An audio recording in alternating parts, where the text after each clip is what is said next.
Whether you're an educator exploring innovative teaching methods or a parent seeking to enrich your child's development, we invite you to join us in discovering the transformative power of play with our next guest, Ant Morell. Ant Morell is a co-founder of Bounce and has not only created an incredible play experience for children, but has also turned it into a global success. With his innovative approach to urban sport and entertainment, Bounce has expanded rapidly, opening multiple locations worldwide. Children from various corners of the globe now have the opportunity to experience the thrill and joy of bouncing in a safe and dynamic environment. Ant Morell's dedication and providing exceptional play experiences has resonated with families worldwide, including my own, making Bounce a beloved brand known for its exciting and inclusive atmosphere. Through his leadership, Bounce has become a global phenomenon, captivating the hearts and children of families everywhere with its commitment to fun and active play. And I know this firsthand of frequent visitor to our Bounce here at Burleigh on the Gold Coast, the default for my children on the rainy days, and a good opportunity for my ambitions to get mixed up with my capabilities within bouncing around and flipping around as well. So thanks for what you're doing for play, and thank you for allowing my family to play also. Thanks for joining us, Ant. Oh, thanks. Thanks for coming to Burleigh. Thanks for having me on the podcast. So many people think about play. We instantly think of a park. We instantly think of school playgrounds. But we're moving into this era of these commercial enterprises actually taking play to the people and making it accessible once again. For a generation that played outdoors like you and myself, Yeah. all of a sudden the children aren't playing, they're not getting activated, and all of a sudden you've got this beautiful commercial enterprise that can actually take play to the people. So I thought it'd be a great opportunity to pick your brain on the trends, the challenges, and your vision for play ongoing. So let's start with the first question that I ask all people. What was your most memorable play experience? I'm like you, I think, nostalgic about my childhood of playing outdoors, up and down trees, playing in the roof, playing in the brickworks down the road, climbing over the cyclone fence to get in there. I do have a couple of standout memories that I go back to. One is these fantastic friends of mine, two brothers who lived not far from my house, where I, of course, rode on my bike, on my BMX, and they were just very innovative, and their house was sort of usually full of kind of pretty creative play adventures. Favourite being rigging up the flying fox from the parents' bedroom at the top of the stairs that went across the garden via a kind of gnarly tree and then into the pool. But the one I probably, hark back to was with my cousins at my grandparents' place in the sleep out. I think there was 11 or 12 of us sleeping in a series of beds and bunks and obstacles like dresses and exercise bikes, and just there was this game we had which was not dissimilar from running around in the Bounce X Park actually, but just jumping from bed to bed and cupboard to cupboard in a sort of a complex series of rules, off-ground tiggy, sort of sleep out style. It was great. Nice, and I can see there's easy lines to draw between the bounce parks and that experience for sure. Our listeners from all over the globe, so I'll hand it over to you so people go, what's this bounce they're talking about, for the people that don't know? Yeah, okay. Well, should I tell you a little bit about the genesis of how it started? Because how it started is a little bit what it is. So Bounce is now 10 years old. We would describe it in a range of different ways. It's an adrenaline playground for free spirits. It's an active entertainment centre for any age and any skill level. If you haven't been to Bounce, just picture a 3,000 square metre giant warehouse with 10 to 15 metre ceilings, full of trampolines that are next to each other and other play features and obstacles, and a bit like my game in the sleep out with my cousins and brothers and sisters I just described. It's really designed to remove the constraints of gravity and unleash the human athlete that, for a while has been laying a little dormant. And its genesis really is kind of try and give everyone, you, me, our children, access to the not only the kind of nostalgic play experiences we were just describing, but a taste of where sport, self-powered physical activity has got to in the last, few years. Previously we would say, before we opened our venues, the freestyle playground of flight suits and kiteboarding and parkour and free running and some of those sports you saw at the recent Olympics, surfing, skate, snowboarding, freestyle sports, aerial sports, were really the domain of a very small number of people. And there's been some fascinating convergence over the last few years, and we wanted to make those experiences available to everybody and anybody. So that's what the venues are designed to do. And what was the spark? What was that moment? Yeah, so I think the first spark, is often, if you trace it all the way back, a random phone call from someone saying, "I've just seen this thing in America, you should go and have a look at it." And the first version of the concept of trampolines next to each other, and instead of jumping up and down like we did, jumping from this one to the next one and to the next one and maybe doing a few tricks in between, we saw that at a place in America about 11, 12 years ago. That was the spark. And visiting that was a little bit underwhelming, actually. We'd kind of gone via the airport, looking at the GoPro hype reel, looking what some of our, members of the human race were getting up to. Wow, that's what's going to be possible at this place. Imagine this incredible place. And when we got to it, it was more just for 10 and 11-year-old birthday parties. But we thought, if we do this well, if we use padding, trampolines, airbags, features, obstacles, we could make something incredible for everyone. But that was the spark. And I think the other really powerful spark, or series of them, was, a lot of the freestyle stuff I talked about before was emerging in entertainment content through either Red Bull ads or GoPro ads or things flying around the internet. But it was content that people were consuming and watching and getting inspired by looking at it. But there wasn't a way of the general public to be able to do any of it. And at the same time, there was some pretty significant issues emerging in the community about childhood obesity, physical inactivity amongst all ages. And so you had these negatives of inactivity and these positives of combining physical activity with euphoria and fun. So essentially, here's a space to allow kids to start having so much fun they don't even realise they're exercising. So that was pretty inspiring to us as a spark as well. And what's been your biggest surprise, like your unanticipated impact, if you will, since opening? I think maybe the scale of the opportunity and its layers, and there's inherent positives in the business idea and the model. Imagine a place where anyone of any age and skill level could come and get a taste of the extreme sport world in a safe and supervised environment with inspiring young staff and great music playing. So that, as an idea, you would think just that holds some water. I think what's been unbelievable to watch is how much that has just exploded and deepened. We started the business really, it was general admission. You come in and you find your way around and you have fun.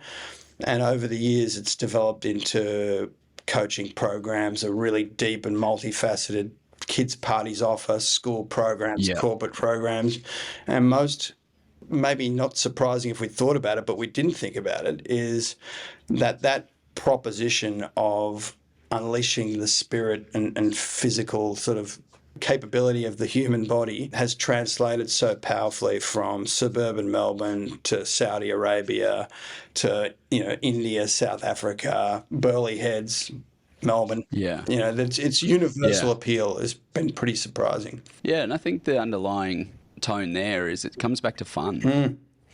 All these things are fun in a world, and especially coming out pandemic and being from having places in Victoria and being in Victoria, that firsthand, but then having this avenue to just have fun. And for the play people out there, or maybe first time listeners, a lot of people on their analysis of play say if it's about the outcome, it's not play. So we try to recreate these experiences like within organised sport, activities for children, school. It's like, let's make school fun and play. But you just doing all these organized events where it's actually taking away from the experience. And just through my observation, you see with it being more open-ended opportunity in the play parks, really that chance to connect into just enjoying the process. Yeah, absolutely. And I see that in the parents as well. They're like, kind of look at it and they're like, well, what are you meant to do? And That's you're like, that's a great point. I mean, we've just got a enjoy it. little bit of a complex relationship with fun. And, to make the business work, frankly, we've got to really understand that. I mean, we are kind of codified to have fun on Friday afternoon when we've finished our work, and on Saturday, as parents, we have fun on Friday night, Saturday night, Sunday. We start to get a bit serious. If somebody asks you how you are, my age and life stage, it's usually, how are you? Are you busy? And your answer Yeah. should be, yes, I'm busy. Don't worry about me. I'm busy. It's really, are you having fun? And as you say, even the sport, physical activity stuff is usually in some way caught up in our desire to improve, to upskill, to compete, to win. Yeah. And so I think just having something, that removes perhaps the hard edge of competition, and you're doing it together. For us, we would think of ourselves as a community hub where you come in and, you're entering the present moment. I mean, it's an interesting. They're conflicting ideas in a way. If you walk into the bookshop and half of the shelf is covered in how to find the present moment and be in the power of now, and even being mindful is now landing safely in the mainstream sort of consideration set of good ideas, which is all pretty good news for having fun and making your own play. And some of the things we talked about, what did we do when we played when we were younger? This is self-powered stuff, and it's driving creativity, and it's proactive. It's on the other side of boredom even, and isn't something that is technologically or screen-based stimulus. Yes, and we'll get into that screen-based competition, if you will. The benefit of it that I see is if an environment's too easy, like you alluded to there, your arc of interest will drop and it will be boring. But then if an environment's too challenging, it ends up in a place of overwhelm. Yeah. But with it being open-ended and encouraging people to do what they feel and reflect on, you're responsible for you, it allows that bounce between a stretch competency and boredom. Yeah, and they absolutely. can traverse that. And that's how so many times when I go there, it's like a click of the fingers and, okay, it's 2 hours have just gone. I think that's built into you lots of things, isn't it? see Even that. if you're trying to strengthen a muscle, I guess you're trying to push it beyond its comfort zone, and then it will, double its efforts and improve and grow. It's really interesting, the idea of progression. I mean, I think it's very much, from a purely business point of view, I think if people aren't subconsciously progressing at either a skill, or they want to try a trick, or they got a bit higher this time, or we've got something wall running where you bounce on a trampoline and run up the wall, or you move through the X Park, or you beat your friend in the head-to-head race.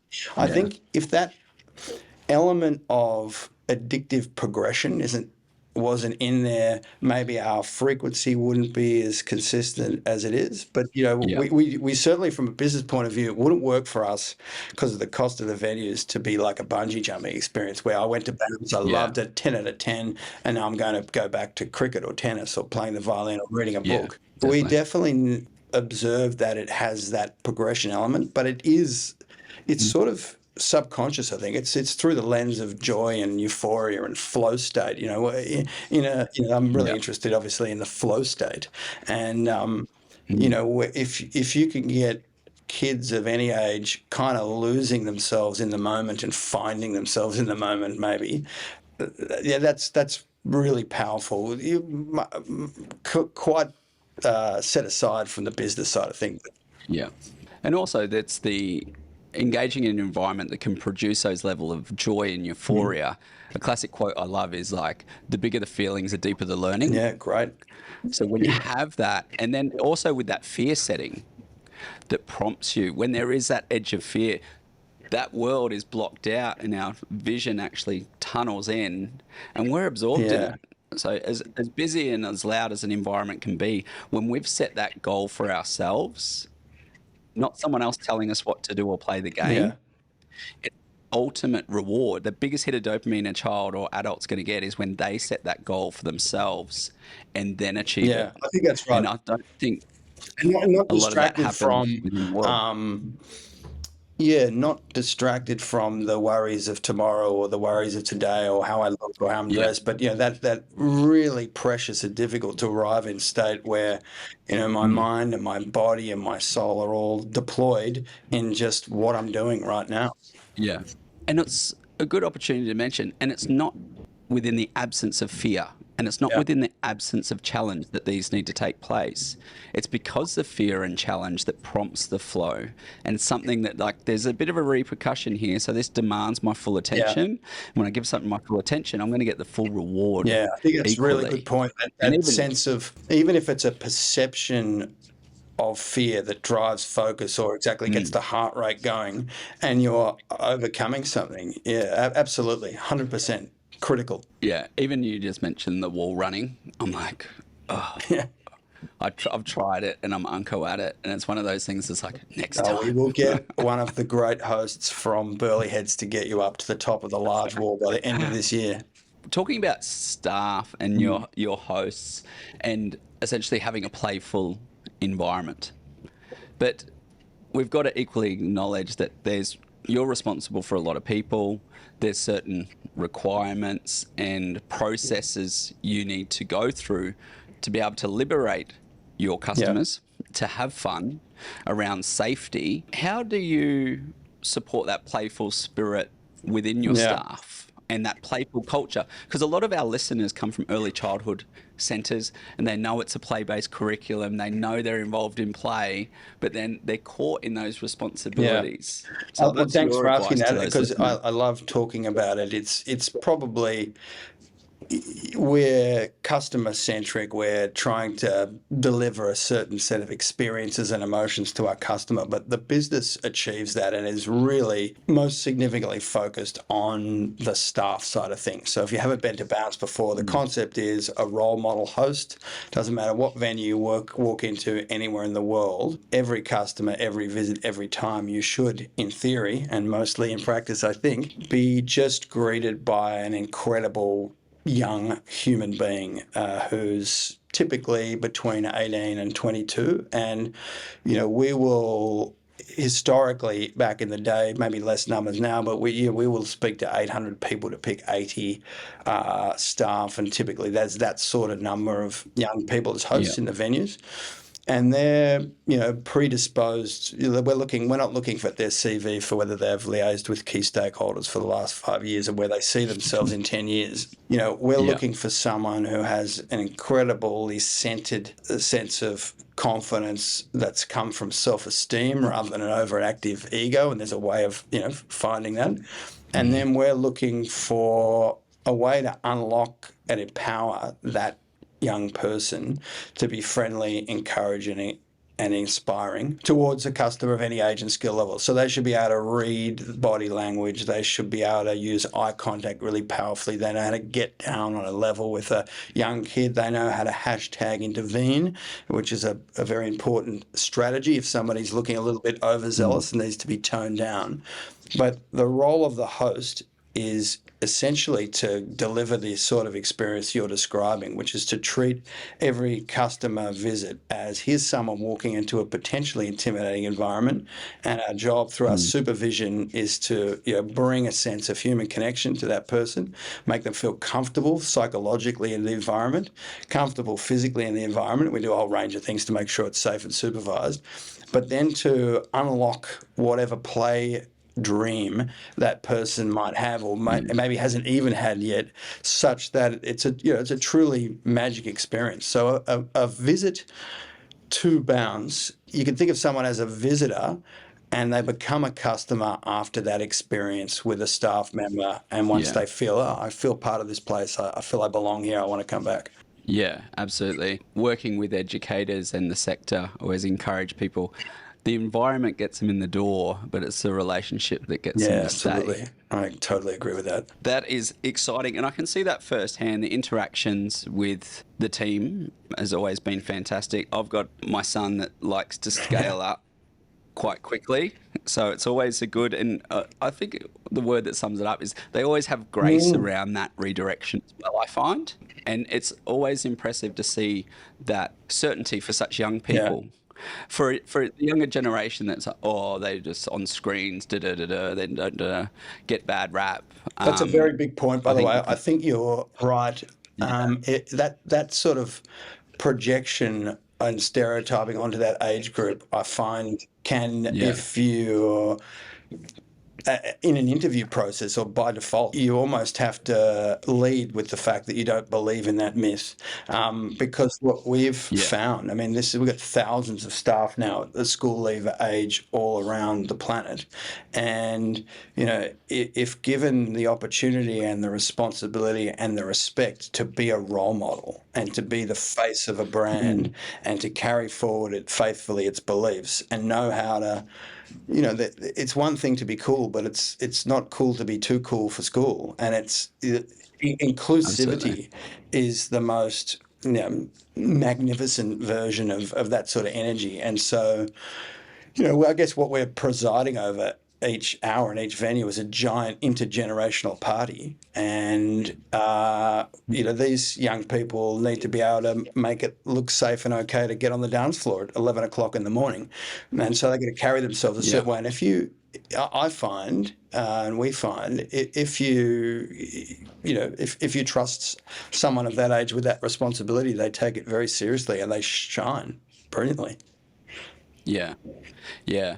I'm fortunate enough to, interact with plenty of young adults in our community, and I'm just impressed most of the time. I was like, I didn't have a clue what I was doing Yeah, at that's a good point. your age, and you seem to like, yeah, there's absolutely amazing people out there. So keep it up.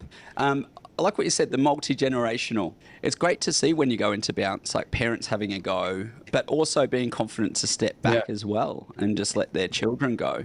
Do you have initiatives around parents, getting parents playful and moving beyond the risk, which will then lead me to the next question around that risk mitigation piece as well. So firstly, how do you get parents Yeah, playing? I mean, it's a good point again at placing value on play firstly, and I think also pushing through the invisible barriers to why you wouldn't get involved. I mean, I think different custom for us, it's different customers, different age stages. I think with junior Yeah. jumpers, the little freestylers of tomorrow, the preschoolers in the mini bounce zone, a lot of times it's positive and enriching and optimal to create some space between the parents to let the kids go off and Mm. turn the ball pit into a jungle or whatever it is that their Yeah. imagination is bringing up for them. But the other parents, I think, I mean, it's a bit unique in that regard. We've got trampolines and obstacles and challenge features. So Mm. for pretty much any young active adult, it's going to be a little bit tempting anyway. And we don't ever push anyone beyond what they want to do, but there's plenty of subtle ways of encouraging people on board. I think I shared Yeah. a story with you offline. Maybe it's not the time for it, but you know. I've been so delighted by a couple of parent stories that have come our way. Yeah. Yeah, absolutely. It's absolutely the time to share One, them. Go for it. I love maybe a these couple. stories too. The first one was pretty early on. We just launched the first venue. It had gone, bananas. It was clearly right for its time. People were pulling their kids out of school to come to bounce. We had to tell the PR agency to kind of go on holiday for a few months because we couldn't deal with the customer phone calls, let alone the media phone calls. It was a really exciting time. Anyway, I bumped into this friend of mine, a girl called Tracy, who I hadn't seen for years, and she sort of ran up to me and really wanted to have this conversation. And she was explaining how she'd taken her really high octane sort of 8-year-old twins down to bounce, and they'd been having a ball and they'd been going for about half an hour, and then her high-octane husband Felix became equally excited, was out there amongst it and jumping around and trying to run up the wall, and then he came and dragged her in, and she originally was a bit reluctant, and then in she went, and the family booked another hour and another hour after that, so they were there for 3 hours. And obviously I was delighted and inspired by that, and that just felt fantastic, and I thought that was the story, but she was that is just the beginning.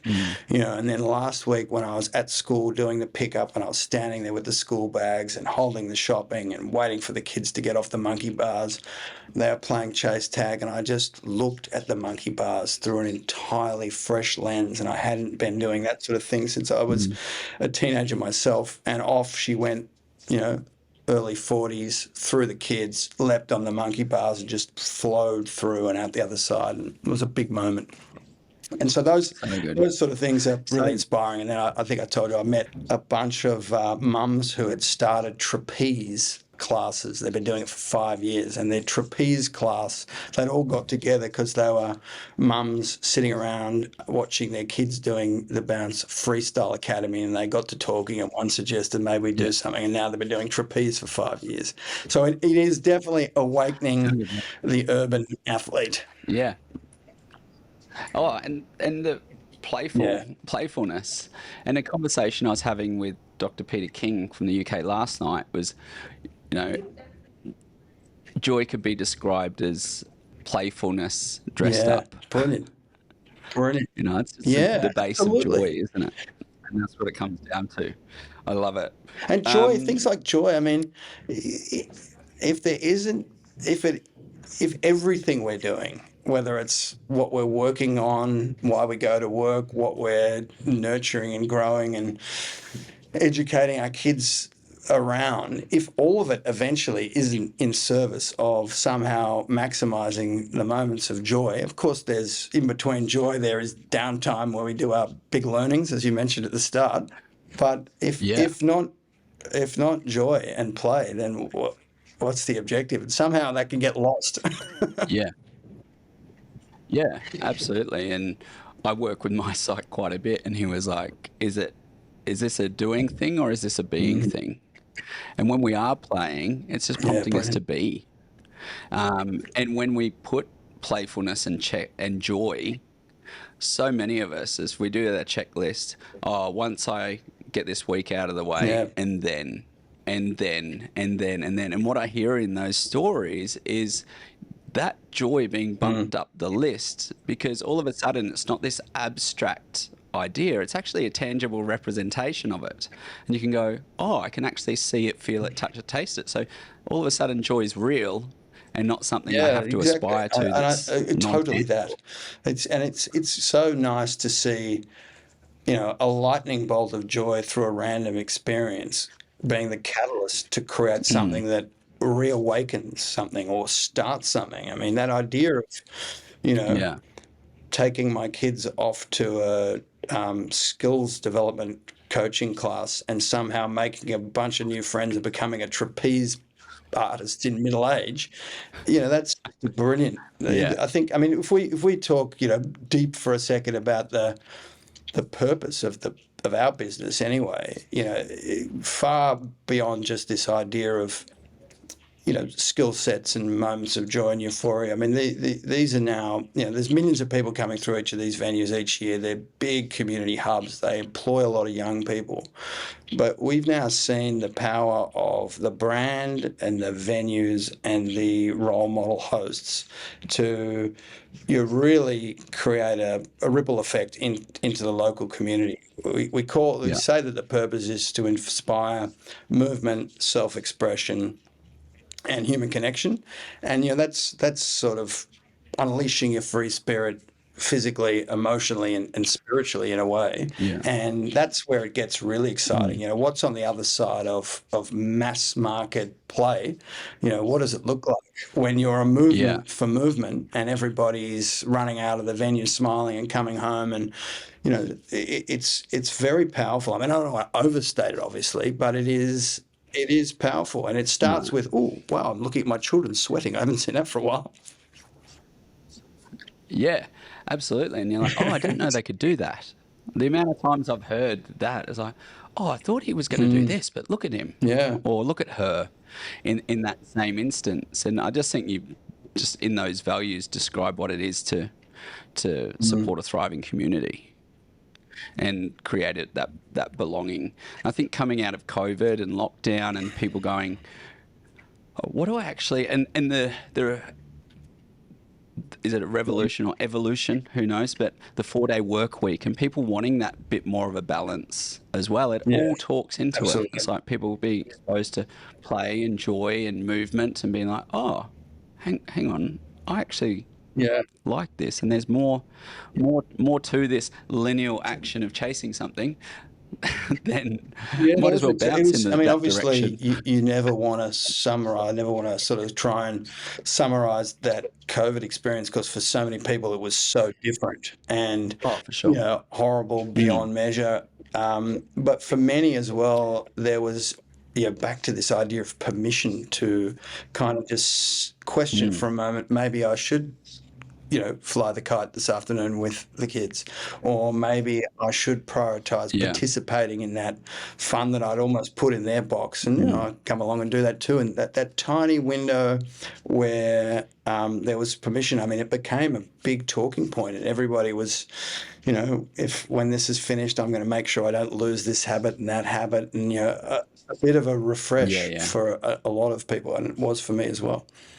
Yep. And how many locations do you We have now? just opened our 18th a couple of weeks ago Wow. this is in Australia, in Yep. Morayfield, and drum rolling, we're opening our 19th Australian venue in Sydney next week. Our first Sydney venue, would you believe, having Wow. gone around the world. Took us a long Wow. time to find a site worthy of the Sydney entrance and a ceiling as high as we need in Sydney. So that's next week. Yeah.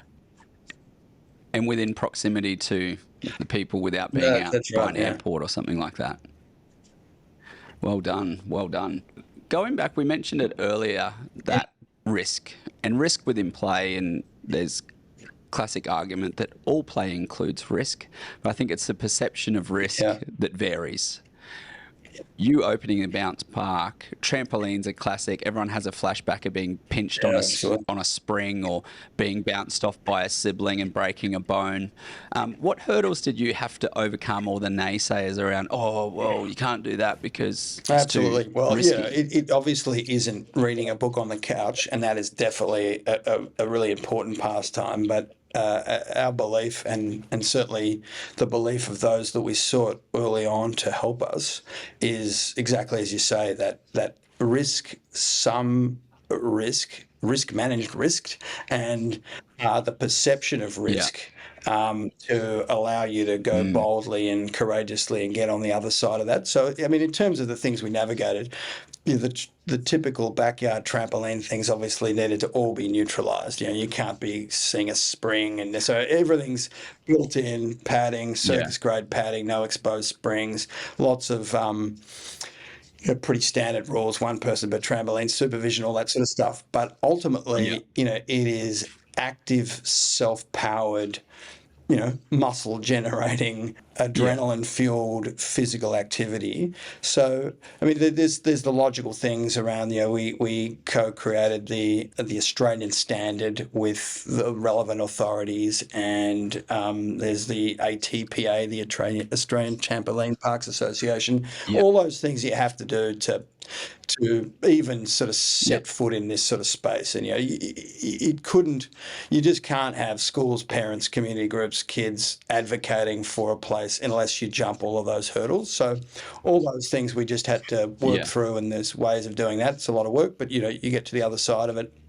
But then I think as we sort of started to see ourselves and understand ourselves as an active entertainment, self-powered, physical, adrenaline playground, with these adventure challenge courses, the perceived risk that you might fall and it looks like a long way Yeah. down. Now, in reality, there's a safety net there or there's a harness around you.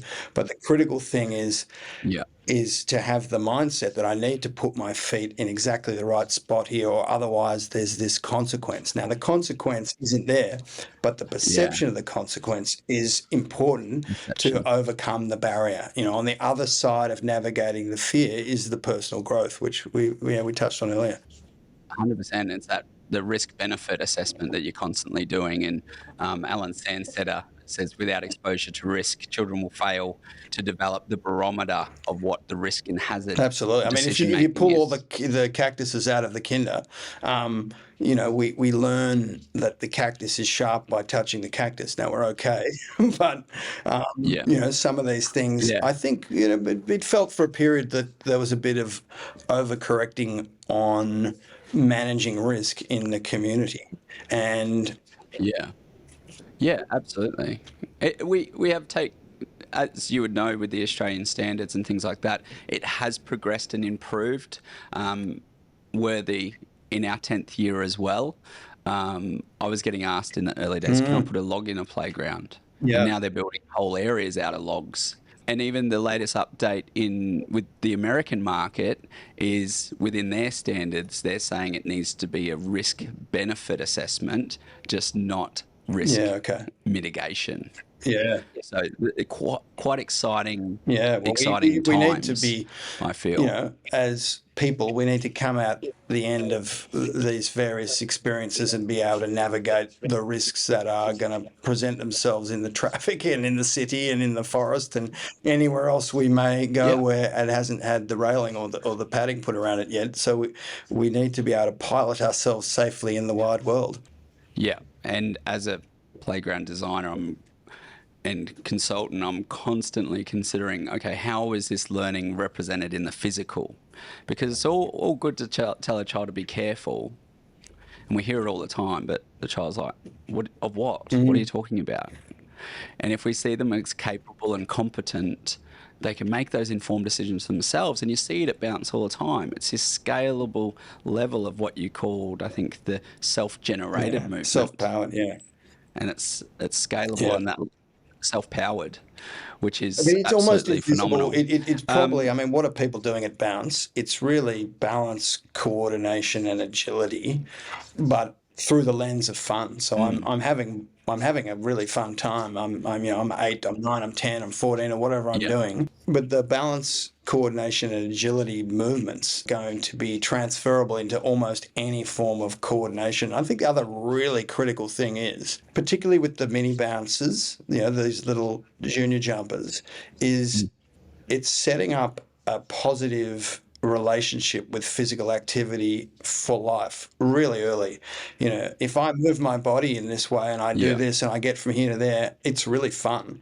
And that's setting some early habits and some early mindsets, some early relationships with what, you could be forgiven for missing as a young person living in a super dense environment with lots of this in the house.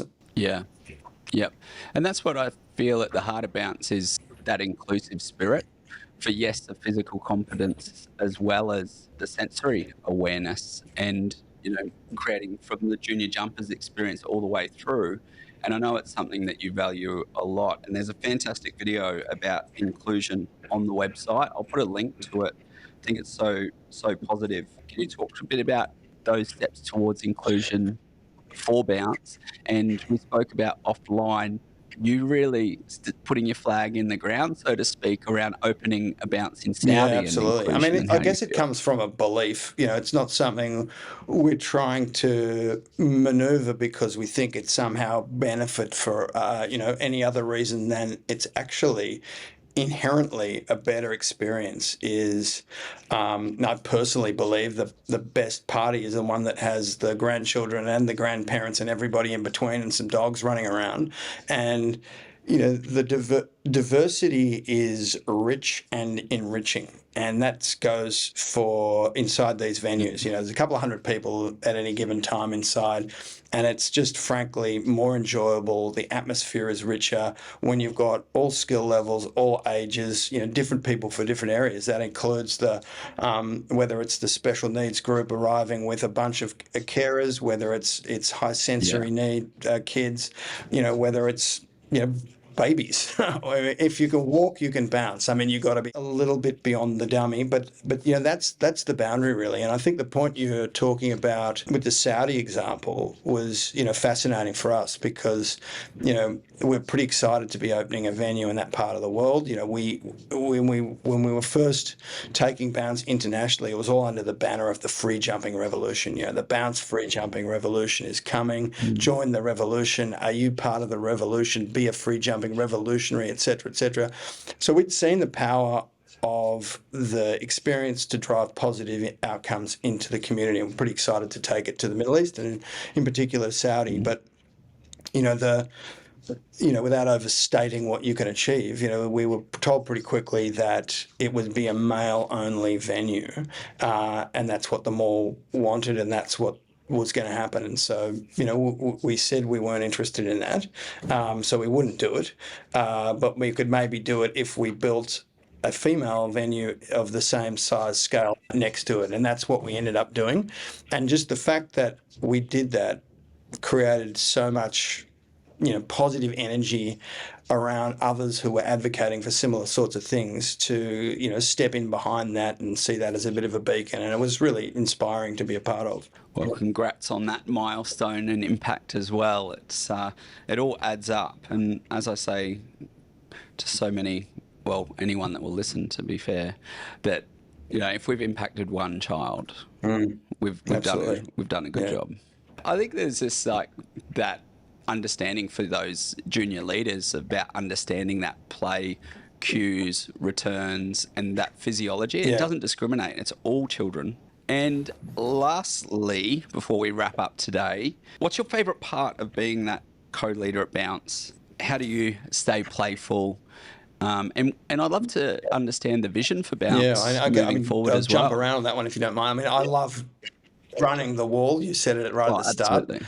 So that is something I personally love to do in the venue. I'm interested in a bunch of, sports from the freestyle world. I like to surf, I like to ski, and I find it really good for my, just spatial awareness, and it's just good for every part of that, to keep those parts of my life alive. It's really helpful. One of my favourite things to do is to run the wall at Bounce. I use it as a much valued training tool for the other things I like to do, like surfing and skiing.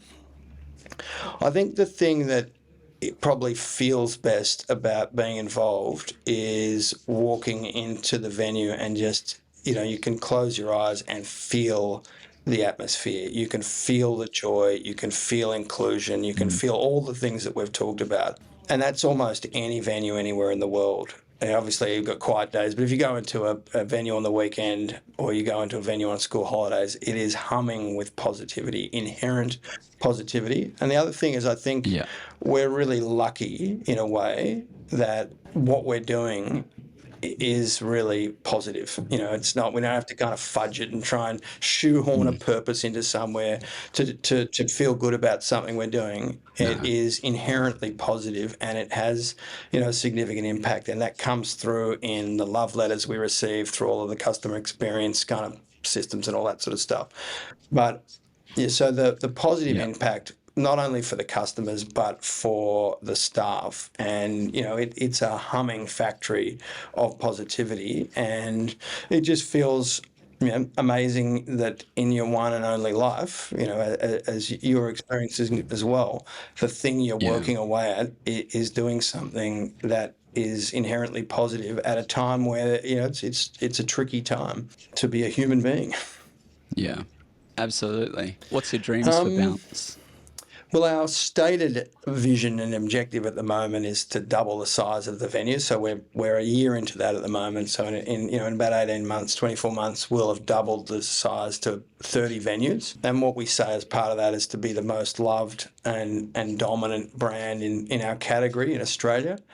That in itself is really inspiring. My dream is for that to keep keep the intent pure and to have the impact, sustainably over time. It's far exceeded, I think, what any of us thought we would be able to achieve. And kind of to follow it on that journey, I think it's very inspiring. For example, that that there are people jumping around in Mumbai and Dubai. So where else could it go internationally? I just to keep it going and keep growing it, I think. I'm just going to circle back because I think it's something really cool to talk about. Offline, you spoke about, this increase in interest and accessibility to the more extreme sports, if you will. Yeah, and exactly. that there's a trend, a lot of people moving towards that. And it's actually hugely in contrast to That's it. like organised Exactly. sport Okay, cool. and avenues for organised sport. And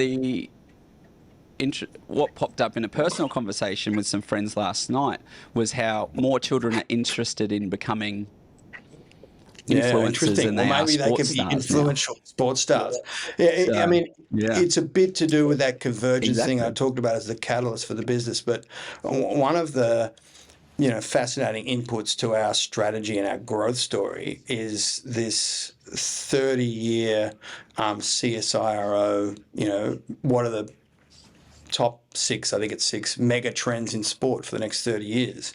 And all of them are really flow neatly into the direction that we're going. And the one that grabs us the most potentially is from extreme to mainstream. So, if you look even 10 years ago, no one really knew what parkour or free running were.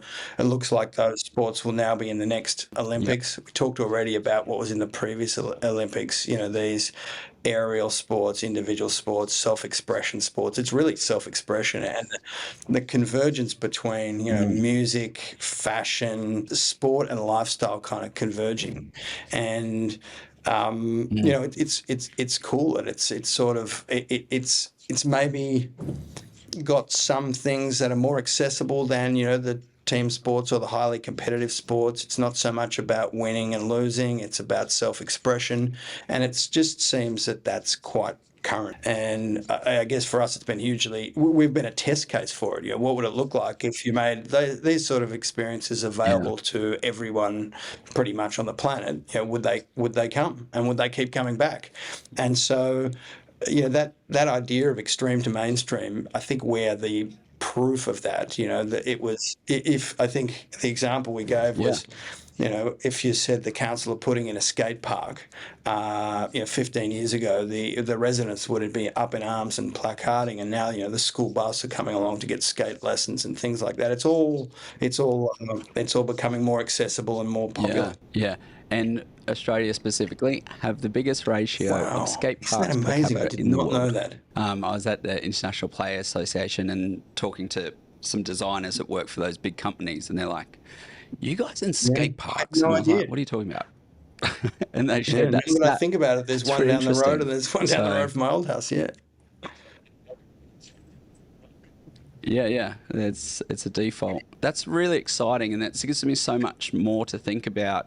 I'd love to revisit this on Yeah, me another too. podcast and then get into that design consideration and how you go about and what's the process. Because so many of our Yeah, I'd listeners love to are talk about from that that. design Absolutely. field as well. Well, Ant, thank you so much for not only joining us today, but contributing to my family and our playful spirit.